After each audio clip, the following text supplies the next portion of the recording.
Guys, balik na tayo. Sarap balikan na nakaraan. Iba na kasi ang panahon ng mga bata noon kesa ngayon. Noon ang mga kabataan, makikita naglalaro sa labas tuwing wala nang gagawin sa loob ng bahay. Pero sa ngayon, mas malimit nakakulong sa loob ng bahay. At ang hawak ay gadget nila kapag hindi cellphone, iPad, or nakaharap sa computer. Hindi mautusan ng mga magulang. Nalabas man sila pero dala pa rin ang mga cellphone nila. At ang mga laro ay sa cellphone ng mga laro pa rin nila. Pero noon, dinanas nyo ba to? Yan, ang magluksong baka. Kahit babae kami, naglalaro kami ng ganyan. Kalaro din namin mga lalaki. Ang mga kalaro namin dyan, mga kamag-anak namin mga lalaki, mga pinsa namin. Tuwang-tuwa kami kapag naglalaro kami ng mga ganan. Maganda rin yan sa ating mga binti, exercise din. Ito naman, pagsasaranggola, pagtaghangin, yan, malimit, yan ang nilalaro namin. Gagawa kami gamit ang mga walis tingting at plastic lang. At tanse, kung ano mang maitali namin, pwede makagawa lang ng saranggola at makapagpalipad. Then, pag sobrang taas na, mapipigtas na, yun, nawawala na saranggola namin. Minsan, sumasabit sa puno. Sabay uwi, bye-bye, saranggola. Kinabukasan, gagawa na ulit kami bago. Ito naman, matututunan mo paano mag-control. Alala ko naman tong part na to. Hindi naman kami sa puno ng kahoy. Sa loob ng bahay kami. Yung isa nasa labas, yung isa nasa taas ng bahay. As ang PC or mahaba ang PC na gamit namin. Tapos magtatawagan na kami sa isa't isa. Hello, hello, hello, hello. Di pa kasi uso telepono nun eh. Wala pa rin cellphone nun. Dito naman, napapractice yung audio ng tenga. Ito naman, yan. Lagi rin kami umaakit nun sa punong kahoy. Marami kasi kaming punong kahoy sa amin. Punong kahoy ang tatay ko noon. Kung ano-ano, iba't iba. Ay, grabe. Ang sarap manguha ng mga prutas. Iba't ibang klaseng prutas. May lansones, may mangga, may sanggo. Kung ano-anong pinipitas namin. Minsan, nahuhulog na kami. Minsan naman, may ginagamit kaming panungkit. Yun, may buslo. Yun, manunungkit kami. May tagasungkit. At meron din namang namumulot. Yan, ito naman, tagu-taguan sa ilalim ng buwan. Pero kahit hindi gabi, nagtatagu-taguan kami. Tago kami sa mga punong kahoy, kung saan-saan. Grabe, nakakatuwa. Hahanapin naman. Ay, ako hanggang sa madaya na yung iba.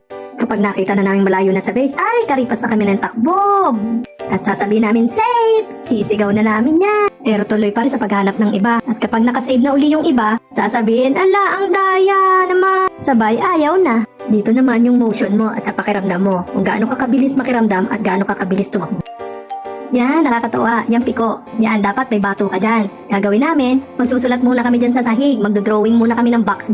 Then, ihahagis namin yung bato namin. Then yun, tatalon-talon na kami. Ito naman, napapractice din yung mga legs mo. Yung mga paa mo, na-exercise din. Ay, ito, oo, magandang part to. Grabe, naalala ko pag kami naglalakad, papuntang school or pag pauwi na, nanunungkit din kami ng mga bunga ng punong kahoy. Ay, grabe kung ano rin na nakikita namin o nadadaanan namin. Meron pa ngang mga balingbing o kaya ganang mangga. Iba't iba rin klase. Then habang naglalakad kami, kakainin namin. Then magtatawanan kami, ang saya. Kasi naglalakad lang kami pauwi ng bahay kapag awasan. Minsan lang kami ihatid sundo ng tatay namin ang sasakyan namin. Mas malimit pag umuulan lang. Kaya mas malimit, lakad kami pauwi. Kapag may dala kaming payo, lalo na at may tangka yung payong na, yun ang gagawin naming panungkit.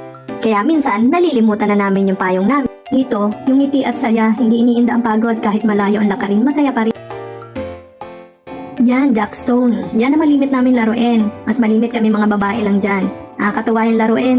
May mga bato kami, ihahagis namin, tapos may bola kami. Hagis namin bola, pulot si bato, hagis si bola, pulot si bato. Pag naihagis namin si bola tapos di namin napulot si bato, ay, talo na kami. Yung kalaro ko naman, siya naman. Dito sa kamay mo naman, yung hands mo naman na may exercise. Pabilisan kasi dito ng kamay. Sa kamay, pati yung isip mo. Ay, ang sarap. Yan, pag-iilog. Isa rin yan sa naranasan ko dati. Grabe, ang sarap mag-ilog. Nakakatuwa. Hindi nanas namin dyan dati. Yan, tuwing bakasyon, ginagawa namin yan ng mga pinsan ko. Yung mga barkada namin. Kami magpipinsan, magkakabarkada noon. Gagawin namin pagkatapos namin ng gawain bahay, magkakaaya. May madadaan ng mga talong at punong saging. Yun, kukunin namin yun. Then, doon na kami magluluto sa ilog. May dala na rin kaming kanin noon, kaya ulam na lang ang kailangan namin. Kaya minsan, yung talong, yun na lang ihaw namin. Yun na lang yung ulam namin. May dala rin kaming toyo, asin, yan. Solve na kami dyan. Tapos iihaw namin yung saging. Ay, ang sarap! Grabe! Ba talaga ang banding namin noon? Masaya kami.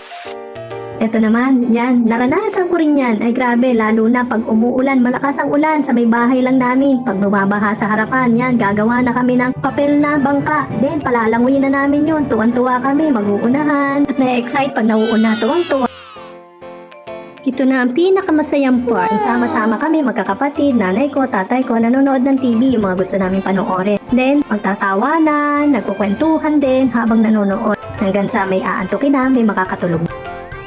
Maganda talaga pag may bonding ang pamilya. Kahit sa panonood lang ng TV, ang saya-saya na, parang buong-buo na. Di ba ang gandang tingnan? Ang sarap sa pakiramdam na ang saya niyong mag-anak. Ngayon iba na, oo, sama-sama kayong pamilya, pero may kanya-kanyang gawain, kanya-kanya na rin cellphone. Kahit ang matatanda, ang mga nanay, ang mga kuya, ang mga ate, sa cellphone na rin nakatutok kasi TikTok, YouTube, kanya-kanya ng diskarte. At tumatawa na lang din mag-isa kasi cellphone na ang kausap. Iba rin minsan ang dulot sa atin ng gadget, diba? Iba na ang kabataan noon sa kabataan ngayon. Kahit mga ugali nila, ibang-iba na rin. Sana marami pa rin kabataan na gaya noon. Thank you guys. See you on my next vlog.